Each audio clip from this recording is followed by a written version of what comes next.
आज के बेरोजगार के लिए नौकरी सिर्फ एक सपना नहीं रह गया है, बल्कि उसकी जरूरत बन गई है। क्योंकि माँ बाप के ख्वाबों को हकीकत में बदलना है, भाई बहनों के भविष्य को संवारना है, समाज के लिए अपने नजरिए को बदलना है, समाज का नजरिया हमारे लिए बदल जाए और अपनी जिंदगी को कुछ आसान बनाना है। आप भी देख रहे हो कि क्रिकेट भी एक खेल है, उसमें जीत या हार में से एक होनी है, किंतु मैच को जीतना भी एक जरूरत बन जाता है। जब लाखों की भीड़ आपसे उम्मीद लगाए हो, आपको खेलते हुए देख रही हो, तब कई सारी चीजें जीतने से जुड़ जाती हैं और जीतना बहुत मायने रखता है। उसी तरह जिंदगी में भी ऐसे ही नौकरी है। आपका परिवार, दोस्त, आपकी प्रेमिका आपसे उम्मीद लगाए रहते हैं कि कब आपका सिलेक्शन होगा और कब उनके सपने भी आपके सहारे पूरे होंगे, कब आप उनकी आशाओं पर खरे उतर पाएंगे। और ये अच्छा करने की चाहत में नौकरी सिर्फ एक सपना नहीं रह जाता, बल्कि जरूरत बन जाती है। नमस्कार, वर्ल्ड कप में मिले दर्द से उभरकर मैं अभिनय आप सबका अभिनय मैच पे स्वागत करता हूं। आप सब हमेशा एक बात खुद से बोला करें जरूर कि मसले कई थे जिंदगी में मेरे, मगर मैं किसी एक में उलझना नहीं चाहता हूं। सपने कई हैं जिंदगी में मेरे, मगर मैं किसी एक को भी छोड़ना नहीं चाहता हूं। तो जिंदगी के तमाम शारीरिक और मानसिक तनाव के उतार चढ़ाव के बाद अपनी जीत की तैयारी शुरू करते हैं A to Z quant pro batch के साथ। क्योंकि नौकरी अब सपना नहीं, जरूरत है। हर हाल में सिलेक्शन लेना है, हर हाल में नौकरी लेनी है, हर हाल में खुद को प्रूव करना है, हर हाल में जीत के दिखाना है। कैसे हैं दोस्तों? उम्मीद करता हूं अच्छे होंगे, आपकी तैयारी भी अच्छी चल रही होगी और मेरे इस 1 मिनट के भाषण के बाद आपको थोड़ा ठीक लग रहा होगा। ये सब चीजें देखिए चलती रहेंगी जिंदगी में। मैंने हमेशा आपको एक ही बात समझाई है कि जिंदगी का ग्राफ कभी यूं नहीं रहेगा, ना कभी यूं रहेगा और ना कभी यूं रहेगा। पिछले मैंने भी कई सालों में यही सीखा कि जिंदगी कभी ऐसे, कभी ऐसे, कभी ऐसे, कभी ऐसे, कभी ऐसे वो चलती रहेगी। आज से 3 साल पहले जो सुकून था, हो सकता है आज कुछ कम हो गया हो सकता है आगे आने वाले 2 सालों में वो और बढ़ जाए। तो चीजें बदलती रहेंगी, जैसे वक्त बदलता रहता है, कुछ भी ठहरेगा नहीं यहाँ।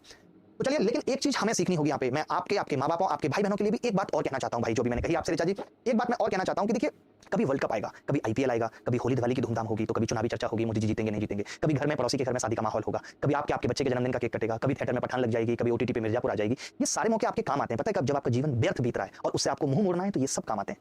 लेकिन अब जो जीवन में फिर से सूनापन आ गया, कल तो वर्ल्ड कप के फाइनल तक हमने अपने आप को इतना बिजी कर रखा था, हमें लग ही नहीं रहा था कि जिंदगी में कुछ सूनापन है। अब जिंदगी फिर आपसे सवाल करेगी कि जीवन का उद्देश्य क्या है, कौन सा काम करना जरूरी है और कौन से काम को टाला जा सकता है, हमें आलस और ऊर्जा की कमी क्यों है, रिश्तों में खटास, दिल में सूनापन क्यों है? बताइए क्या करना है? या फिर से आप ये सोचते हैं कि फिर किसी नए बहाने से इन सवालों को दबा देना है और इनका समाधान नहीं? इन सबका समाधान है और एक ही है। कहते हैं ना कि कर्म ही पूजा है। अगर हम कुछ भी लक्ष्य डिसाइड करके अपनी मंजिल तक पहुंचने का एक रोड मैप बना के उस पर हर दिन कुछ कुछ चलना शुरू कर देते हैं, तो जिंदगी का मकसद समझ आ जाता है कि आखिर मुझे कहां पहुंचना है। भले ही आप वहां ना पहुंचे, लेकिन आप जहां तक भी पहुंच के रुक जाएंगे, जिंदगी का कुछ पता नहीं है। कहते हैं ना, वो नाजिर आदमी का शेर है कि यूं ही आबाद रहेगी जिंदगी, हम नहीं होंगे, कोई हमसा जरूर होगा।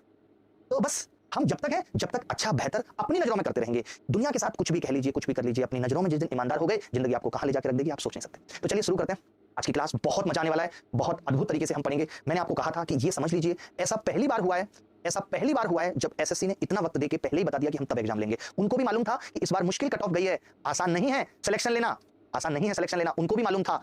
तो अब भी अगर आप सेलेक्ट नहीं होते, अब भी आप इन 8-9 महीनों को अपनी तैयारी में, अपने पूरे बचे हुए जीवन को संवारने में नहीं झोंकते, तो कोई आपका कुछ नहीं कर सकता। आपके हाथ में सिर्फ कटोरा रह जाएगा, सिर्फ खुरपे रह जाएंगे, उसके बाद छीलते रहना आप घास।